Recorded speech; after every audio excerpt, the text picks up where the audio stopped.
مردم پشت گناه ها دیگه میگرده، به خاطر که نعوذ بالله زناها زیاد میشه، مردم پشت پول و پیسه و خوشنمایی و خوشچهره‌ای و قوت و ایگپا میگرده، باز دزدی، باز قمار، باز شراب، همه چیزش همینطور چی زیاد عام میشه.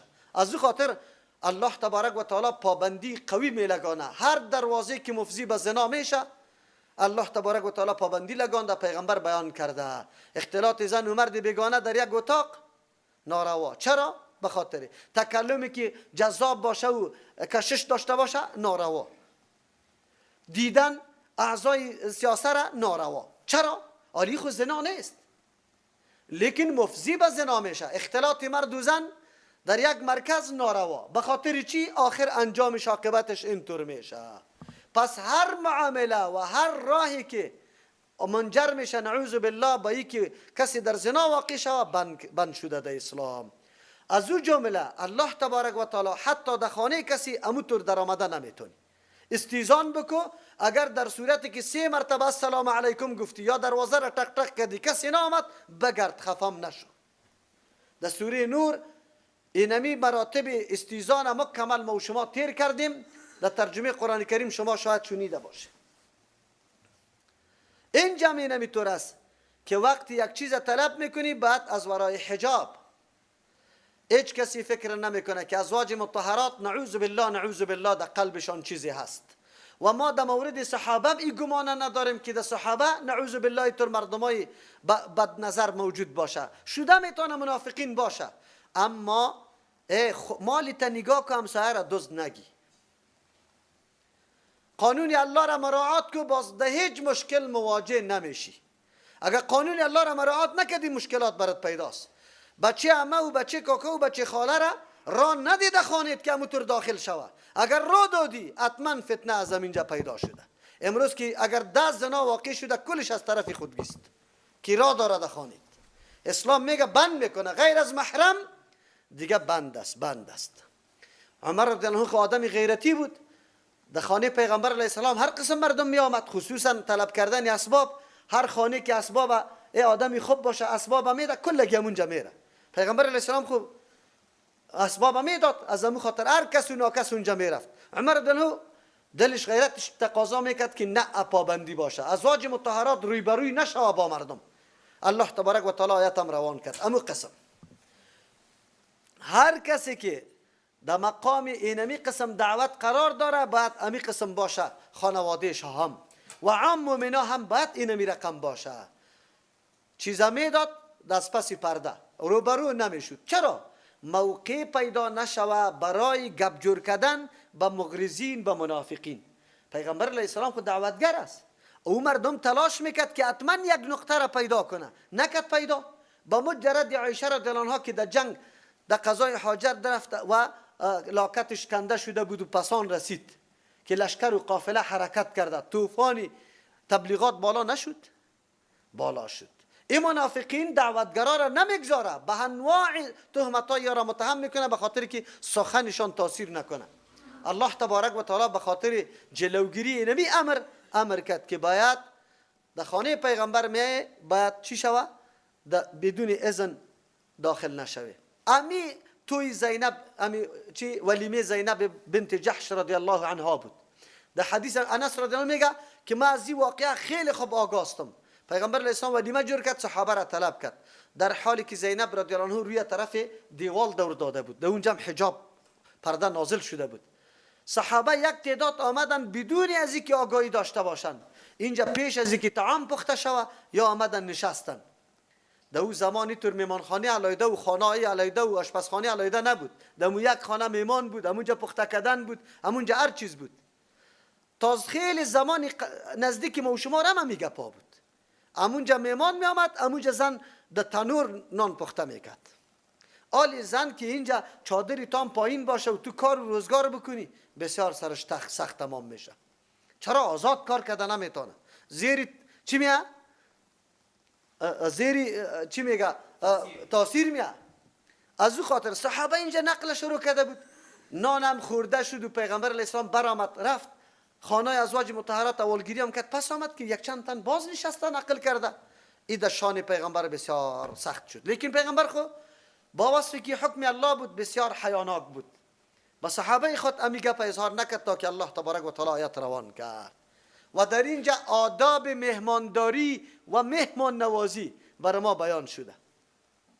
کسی اگر تو را میمان میکنه. بله، مهمان نوازی در شان اسلام است. اسلام ای را بسیار اهمیت داده و مهم هم است. دنیای غرب که فاقدش است، اونجا پدر و مادر کس نمیشناسه. یکی از دوستان مرا گفت که ما در هتلی کار میکنم که وقتی امو بچه مادرش از مادر خودم پول میگیره در هتل. غربیا وقتی که اینجا میان، اروپایا در جامعه اسلامی که وقتی میبینه مهمان نوازی را بیخی هوش خود گم میکنه که چی گپ است. این روابط ایگه پا در اونجا وجود نداره. الحمدلله در جامعه اسلامی دیده میشه، در دیگه جای نیست. این ناز و نزاکت و احترام. خب بله، تو را که کس میمان میکنه قبل از وقت نروی. او در آماده کردن همه گپای توسته، دیگه ضرورت داره. آلی تو قیتو بشینه. بعضی مردم ها باید میمان خوب بدانه که تو وقت در اونجا نروی که مانع کاری از او میشه. میمانا نیست. واقعا که آداب مهمانی را آدم یاد نداشته باشه بسیار مشکل است. بسیار برای من خواهمی قدر ضرر میرسه که هیچ پرسان نکو. قطع میمان یا بشی یا مطالعه بکو، از هر کار تو را میمانه. اگر بروی خفه میشه. نمیگه که همی آدم وظیفه دارم، مشکل داره، درس داره، وقتی تدریسش است، وقتی تعلیمش است. ایگه پا را باید تمام امور آدم در نظر بگیره. اونجا پیغمبر اینجا در قرآن برای ما میگه که تا وقتی طعام پخته نشده داخل نشه. پیش نروی که بشینه که کیک پخته بشه. یکی. دوم، طعام که خلاص شد بس دیگه. حالی بسترگه که تا جمع کو، برو بخیر دیگه. این 100 دانه کاری دیگه داره. از همون خاطر بوج سری مردم آدم خود جور نکنه که حالا میمان هستم دیگه تا نانی چاشتم در بیگا برده تا صبح که چام سرش بخوب در چاشتم او مردکر از کار و روزگار برات گفته نمیتونه که من این کاری ضرور دارم. دیگه گوی میبره، گوی داخل میشه، گوی میبره و تو خب بیکار هستی. ها؟ هیچ کار و روزگار نداری. مسجد گرم گدا آسوده دیگه بیفت. اینطوری نشوی. مهمان ایره میگه. بله، مهمان آداب دیگه هم داره. مهمانی هم به طوری نباشه که بیخی از طاقت بالا باشه. تیار کو. تعظیم و احترام به زیاد تیار کردن نمیشه. چیزی بلا تکلفه چیزی که در دست داری دستی آماده کو، یک قسم باشه خلاص. چرا اگر زیاد کنی باز اسراف میشه.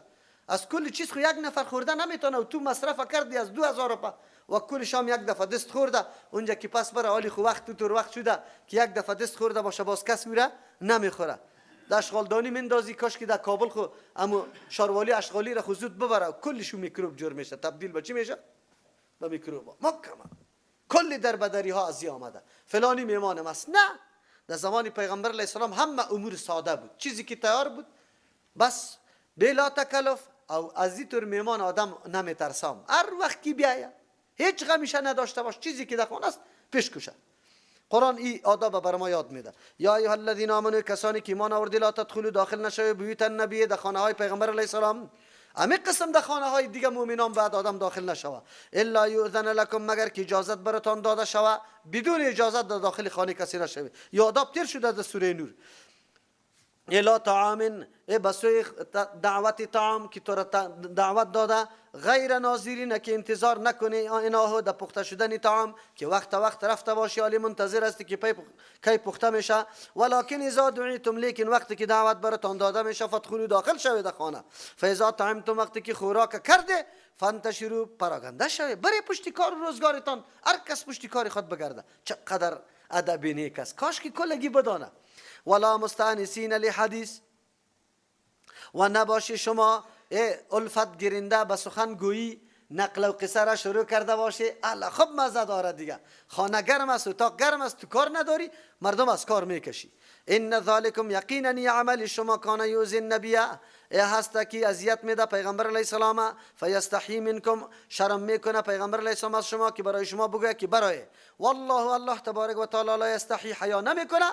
امو رقم که لایق شان الله است. حیام صفت الله است، هم در اثبات هم در نفی آمده. من الحق، از بیان کردن حق. این چیز واقعیت داره.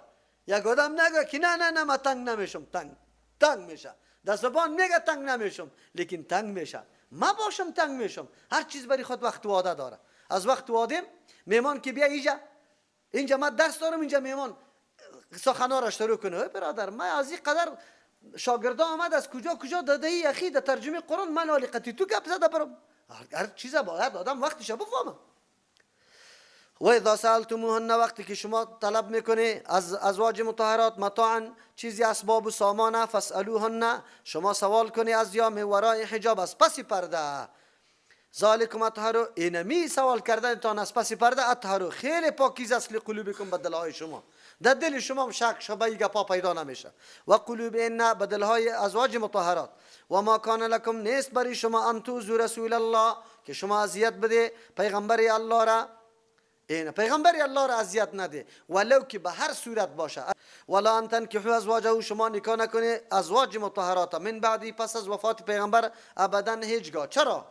یکی به خاطر که یا امهات المؤمنین بود، در احترام و در تعظیم مثل مادر واری بود، از او خاطر نکاح نکنه. پیش در اول سری سوره احزاب تیر کردیم در سوره. دوم، زوجه با آخرین شوهر خود نظر به حدیث می باشه. از همون خاطر حذیفه رضی الله عنه چی کرده بود؟ توصیه کرده بود برای زن خود که تو دیگه شوهر نگیری. پیغمبر علیه السلام خو افتخاری بزرگ است برای ازواج مطهرات. دو، سوم، این احترام شان پیغمبر است که به ازواج مطهراتش اینطور نکنه. چهارم وجه است که بعضی منافقین اینطور فکر کرده بود، در دل خود میگشتاندن که ما بعد از وفات پیغمبر زوجه مطهره را نکاح میکنم. الله تبارک و تعالی تم توقع را مکمل قطع کرد که نمیشه. و ازواج مطهرات امیر افتخار خود میدانستند که در حریم و نکاح کی باقی بمانه؟ پیغمبر علیه السلام باقی بمانه. ان ذالکم کان عند الله عظیما، یقینا امی به نکاح کردن ازواج مطهرات بعد از وفات پیغمبر به نزد الله عظیم گناه شمرده میشه. یکی یا اینمی اموری که قبلا ذکر شد به نزد الله اگرچه در نظر شما عادی معلوم میشه که او اجازه کی میگیره؟ من خود دوستی عزیزم، من خود بچه کاکایش هستم، چرا اجازه بگیرم؟ نه، به نزد الله عظیم گناه است. یا من چطور از پس پرده چیز طلب بکنم؟ راه راست باید برم. چرا دختری کاکا برای من دست نداد؟ آلی خو فرهنگ من عیناً فرهنگ اروپا شده. خفه میشه چرا؟ من رفتم در خانهش سنویش برای ما دست نداد. عجیب گپ است. آلی سنو بچه خو محرم نمیشه. آلی پشتی سر برای ما میگه ان تبدو شیئا، اگر شما آشکارا میکنه چیزی را، او تخفوه یا میپوشانی، در زبانتان کدام گپا را ظاهر میکنه که سبب اذیت پیغمبر میشه، یا در درون سینه تان او را پنهان میکنه او طور چیزی را که سبب اذیت پیغمبر میشه، یعنی اینطور میگه که چی رقم پیغمبر است، چرا برای ما اجازه نمیده؟ فإن الله، یقینا الله تبارک و تعالی کان هست بكل شیء علیما، به تمام چیز علم داره. بس سینه تان که کدام نیت اراده و فکر داره او را الله خبر است. لا جناح علیهن، نیست گناه بالای امی ازواج، فی آبائهن، تمام زنان مؤمنان همینطور است، فی آبائهن در حق پدرایشان، ولا ابنائهن در حق فرزندانشان، ولا اخوانهن در حق برادرایشان، البته هر نوع برادرها، اعیانی علاتی اخیافی، ولا ابناء اخوانهن، نبا برادرزادایشان، ولا ابناء اخواتهن، بخوارزاده هایشان، ولا نسائهن، نبا زنانشان، ولا ما ملکت ایمانهن، و البته زنای مؤمن است، ولا ما ملکت ایمانهن، و نبا چیزی که مالک شده دستایشان که مراد از پیشش کنیزه است. واتقین الله، اگر یاقتشان خلوت میکنه در خانه داخل میشه این پروانه داره. در سوره نور که ذکر شده بود او در مورد اظهار زینت بود که زینت به پیش کی ظاهر میکنه. اینجا در مورد خلوت است، در یک اتاق حتی کی خلوت کرده میتونه، از او خاطر این تعدادشان کم است از وا کرده. واتقین الله، بترسی از الله تبارک و تعالی، مخالفت حکم الله را نکنه. قرآن میگه به زنا، ای زنا کدام فرمان دستوری که برای شما داده شده ای را باید مراعات کنید، در لحاظ بگیرید. اگر حجاب است، اگر اینمی قسم کسی بی اجازت در خانه داخل نشوه، سخن گفته نشوه. ان الله، یقینا الله تبارک و تعالی کان است علی کل شیء شهیدا، اینطور فکر نکنه که اینجا حال هیچ کسی نیست. اگر قطعی کسی گپ میزنیم، اگر کسی را اجازه در خانه میدیم، الله بالای تمام چیزا حاضر و گواه است. الله تبارک و تعالی همه چیزا میبینه. ان الله و ملائکته یصلون علی النبی، پیغمبر علیه السلام اینقدر قابل احترام است و چطور قابل احترام نباشه. همه هدایات و راهیابی که داریم امروز از ناحیه کیست؟ پیغمبر علیه السلام. پس اینمی نعمت بزرگیش شکرش بکشیم. شکرش به چی کشیده میتونیم؟ آلی قرآن برای ما میگه ان الله، یقینا الله تبارک و تعالی و ملائکته، الله تبارک و تعالی یصلون علی النبی، اعتنا به شان پیغمبر میکنه، احتمام شان و عزت پیغمبر میکنه. احتمام شان پیغمبر از طرف الله به چی چیز است؟ الله تبارک و تعالی پیغمبر علیه السلام رحمت خاصی خود روان کرده که نبوت است، عزت برش داده، معصوم از گناه نگاه کرده شه و همچنان درجات عالی میده، حوض کوثر، شفاعت کبرا، این کلش عزتمندی. دینش سری کل ادیان غالب میسازه، همراهایش کامیاب میسازه. این صلات الله بالای پیغمبر است. خود در اینجا و ملائکته، صلات ملائک چی است؟ ملائک هم عزت و احترام پیغمبر میکنه، طلب مغفرت برای پیغمبر میکنه، رحمت طلب میکنه از الله بالای پیغمبر. مصدر کردن درود گفتن بالای پیغمبر الله اول از خود شروع کرد، بعد از او ملائک. موت را خواب ترغیب داد که وقتی الله احتمام شان پیغمبر داره، ملائک داره، موت چرا احتمام شان پیغمبر نمیکنیم؟ ما تو هم باید شان پیغمبر بسیار اعتنا برش بکنیم، احتمام برش بکنیم. چه رقم؟ درود بالایش بفرستیم. یا ایها الذین، کسانی که آمنو ایمان آورده، صلوا علیه، شما احتمام شان کنید در مورد پیغمبر. و سلمو، سلام بگوی بالای پیغمبر علیه السلام، تسلیما، با سلام گفتن. و سلم خود بسپار، تسلیم کنید تمامی امور در خرد و بزرگ به پیغمبر علیه السلام، به طریقش، به دستورات و فرمانایش مکمل خود بسپاره. آلی الله تبارک و تعالی ما را گفت، ما را مامور کرد که شما درود بفرسته. درود مؤمنا چیست؟ طلب دعاست از الله تبارک و تعالی. طلب دعا میکنیم، اللهم صل علی محمد کما صلیت علی ابراهیم. شان پیغمبر و مرتبه پیغمبر الله بیان میکنه که شما درود بفرسته. نظر به امر ای آیت، درود فرستادن بالای پیغمبر علیه السلام فرض است. خواهی چند قسم، 3 جای فرض است. یکی در قاعده اخیر، اگرچه فقها میگه سنت است، نه فرض است. یک مرتبه در نماز خود پیغمبر ترک نکده و امرم آمده. دوم، در عمر یک مرتبه درود گفتن بنابر این آیت فرض است. و به نزد بعضی علما زمانی که نام پیغمبر گرفته میشه، هر مرتبه درود گفتن چیست؟ بعضی در اول مرتبه فرض میگه، در دیگهش مستحب، و بعضی میگه نه، هر مرتبه باید درود گفته شود. در حدیث هم پیغمبر علیه السلام رغم انف رجل که میگه خاگالوده باد بینی امو کسی که ذکرت عنده ولم یصلی علیه، که من در پیشش یاد بشم خود درود بالای من نمیفرسته. معلوم شد که یکی از حقوق پیغمبر صلی الله علیه وسلم بالای اومد درود فرستادن است. او درود، حالی درود چه رقم بفرستیم؟ بیایه دیگه. کعب ابن عجره و همچنان چیست؟ ابی حمید ساعدی رضی الله عنه صحابی است و دیگه صحابه هم نقل میکنه. زمانی که آیت نازل شد پیش پیغمبر علیه السلام آمدن، گفت یا رسول الله، طریقه سلام گفتن خو ما یاد گرفتیم، یعنی بالای تو خو سلام گفته میتونیم که در تحیات است، السلام علیک ایها النبی و رحمت الله و برکاته، اما طریقه درود بر ما یاد بده. از شما سوال میکنم، صحابه عرب بودن یا غیر عرب؟ خب بالای پیغمبر مدح پیغمبر کرده میتونستند به کلمات یا نمیتونستند؟ میتونستند. عرب هم از کلمات مدح پیغمبر گفته میتونه، چرا از خود کلمات جور نمیکنه که بالای پیغمبر درود بگویه؟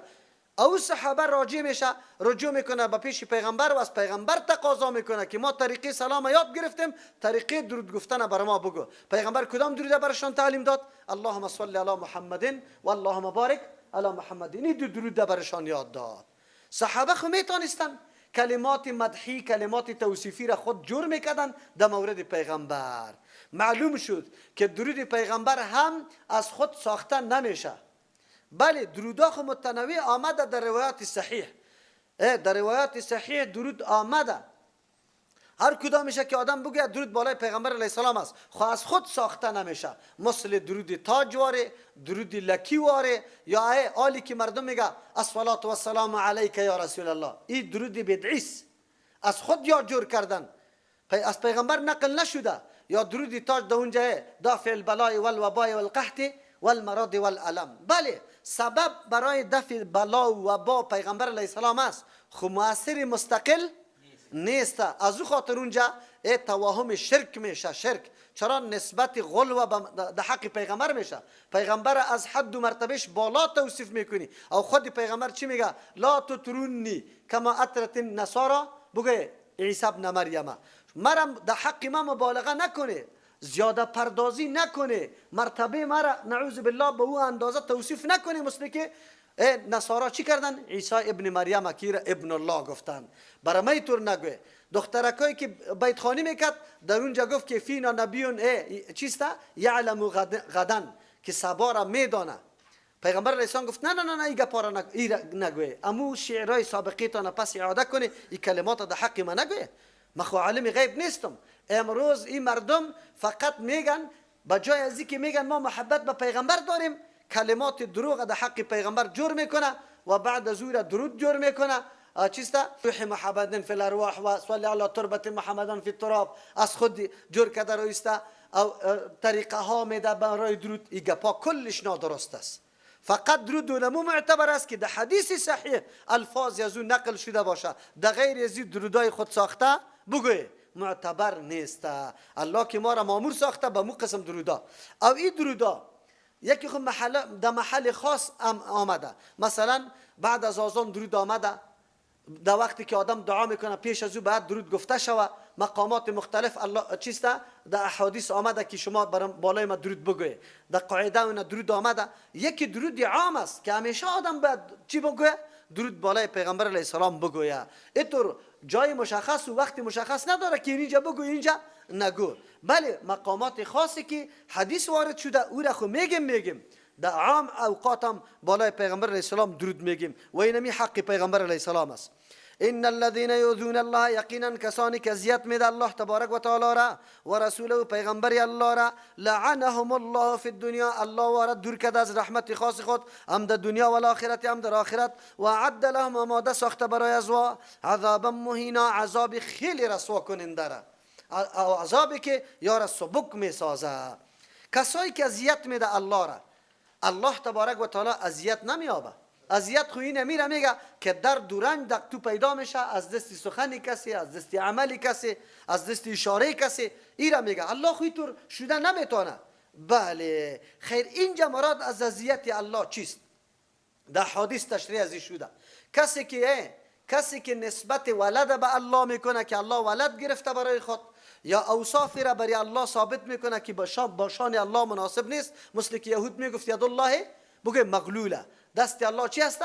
بسته شده است. این اوصاف نادرست است. یا از صفات الله منکر میشه که صفات به الله تبارک و تعالی ثابت نیست، یا صفات الله را مشابه مخلوق میسازه، یا است که نعوذ بالله عمومی را کارای خیلی مهمه نسبتش به غیر الله میکنه. میگه فلانی توغل است و اقرب است باران شد برف آمد، این نسبت ها را به او میکنه. یا دشنام میده به زمانه اینی طور شوی توی کارا را کردی. چرا در حدیث ابی هریره رو دلان میگه کسی که به زمانه دشنام میده در حقیقت به کی دشنام میده؟ به الله تبارک و تعالی. اینی کلش اذیت دادن به کی است؟ الله. یعنی معنای اذیت اینجاست که الله ناراض میشه از تو. امی قسم نافرمانی از اوامر الله و انجام دادن نواهی الله، اجتناب نکردن، ایام در جمله اذیت به سوی الله شمار میشه. یعنی الله ناراض میشه، غضب میکنه سری تو. باید انسان نگاه کنه خدا از آن چیزی که در اونجا غضب الله ظاهر میشه، الله ناراض میشه، از او خودداری بکنه. و اذیت رسول چی را میگه؟ و رسوله، اذیت میده پیغمبر. اذیت پیغمبر هم به قول میشه هم به عمل میشه. اذیت پیغمبر به قول اینطور میشه که مثلا نعوذ بالله پیغمبر ساحر بگویی، شاعر بگویی، دیوانه بگویی، کاهن بگویی، نعوذ بالله، و چیسته دیگه بگویی که جور کرده قرآن از جان خود، نعوذ بالله. و همچنان تشبیه بدی پیغمبر علیه السلام اینطور صفات را برای ثابت کنی که صفات برای کی هسته؟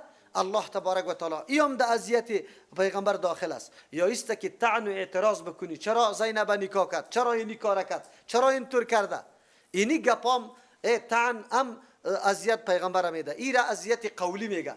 اذیت عملی هم است. اذیت عملی این را میگه که مثلا به جسم مبارک پیغمبر کسی اذیت برسانه، مثل که در جنگ احد چیسته بگه روی مبارک زخمی شد، دندان مبارک چی شد؟